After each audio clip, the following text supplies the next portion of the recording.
அனைவருக்கும் வணக்கம். சற்று முன் வெளியான முக்கிய அறிவிப்பின்படி தமிழகம் முழுவதும் பொதுமக்கள் அனைவரும் பயன்பெறும் வகையில் அவர்களுக்கு உதவித்தொகை வழங்குவது குறித்து தற்போது முக்கியமான மகிழ்ச்சியான அறிவிப்பு ஒன்று வெளியாகியுள்ளது.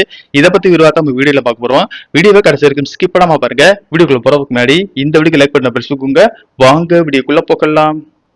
தமிழகத்தில் குறைந்த வருமானம் கொண்டவர்களுக்கும் தொழில் தொடங்க விரும்புவோருக்கும் அரசு பல்வேறு கடன் உதவி திட்டங்களை வழங்கி வருகிறது. அதில் முக்கியமாக பேசப்படும் திட்டங்களில் ஒன்று ரூபாய் 15 லட்சம் வரை கடன் உதவி ஆகும். இந்த திட்டம் குறிப்பாக பிற்படுத்தப்பட்டோர், மிகவும் பிற்படுத்தப்பட்டோர் மற்றும் சிறு மரபினர் சமூகத்தை சேர்ந்தவர்களுக்கு தொழில் வாய்ப்புகளை உருவாக்கும் நோக்கில் செயல்படுத்தப்படுகிறது. சிறு தொழில் தொடங்க நினைப்பவர்களுக்கு பொருளாதார அடித்தளத்தை உருவாக்க இந்த உதவி பயன்படுகிறது. இந்த கடன் உதவி திட்டம் தமிழ்நாடு பிற்படுத்தப்பட்டோர் பொருளாதார மேம்பாட்டு கழகம் மூலம் வழங்கப்படுகிறது. தனிநபராக தொழில் தொடங்க வேண்டும் என்ற எண்ணம் உள்ளவர்கள் இந்த வாய்ப்பை பயன்படுத்தலாம். ஆண், பெண், திருநங்கை என பாலின வேறுபாடின்றி தகுதியுள்ளவர்கள் விண்ணப்பிக்க முடியும். பொதுவாக விண்ணப்பதாரர் 18 வயதுக்கு மேல் 60 வயதிற்குள் இருக்க வேண்டும். குடும்ப ஆண்டு வருமானம் அரசால் நிர்ணயிக்கப்பட்ட வரம்புகள் இருக்க வேண்டும். சில திட்டங்களுக்கு 3 லட்சம், சிலவற்றுக்கு 5 லட்சம் என வருமான வரம்பு மாறுபடலாம். ஆகவே எந்த வகை கடன் திட்டத்தில் விண்ணப்பிக்கிறோம் என்பதை முன்கூட்டியே சரிபார்ப்பது முக்கியம்.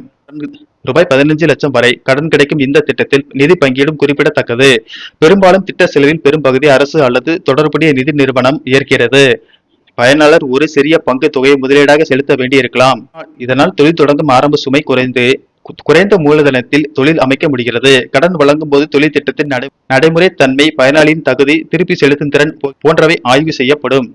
விண்ணப்பிக்க விரும்புவோர் முதலில் அதிகாரப்பூர்வ இணையதளத்தில் பதிவு செய்ய வேண்டும். பின்னர் தேவையான விவரங்களை நிரப்பி ஆதார ஆவணங்களை இணைக்க வேண்டும். சாதி சான்றிதழ், வருமான சான்றிதழ், வயது சான்று, முகவரி சான்று, பாஸ்போர்ட் அளவு புகைப்படம் போன்றவற்றை பொதுவாக தேவைப்படும். சில சந்தர்ப்பங்களில் தொழில் திட்ட அறிக்கையும் கோரப்படலாம்.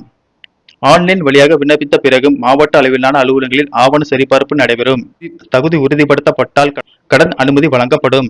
இந்த கடன் உதவியின் முக்கிய நன்மை சமூக ரீதியாகவும் பொருளாதார ரீதியாகவும் பின்தங்கியோருக்கு சுய தொழில் வாய்ப்பை உருவாக்குவதே ஆகும். கூலி வேலை அல்லது அன்றாட வருமானத்தை மட்டும் நம்பியிருக்கும் குடும்பங்களுக்கு இது நிலையான வருமான மூலமாக மாறும் வாய்ப்பு உள்ளது. சிறிய கடையில் இருந்து உற்பத்தி, சேவை, வணிகம் வரை பல்வேறு தொழில்களை தொடங்க இதை பயன்படுத்தலாம்.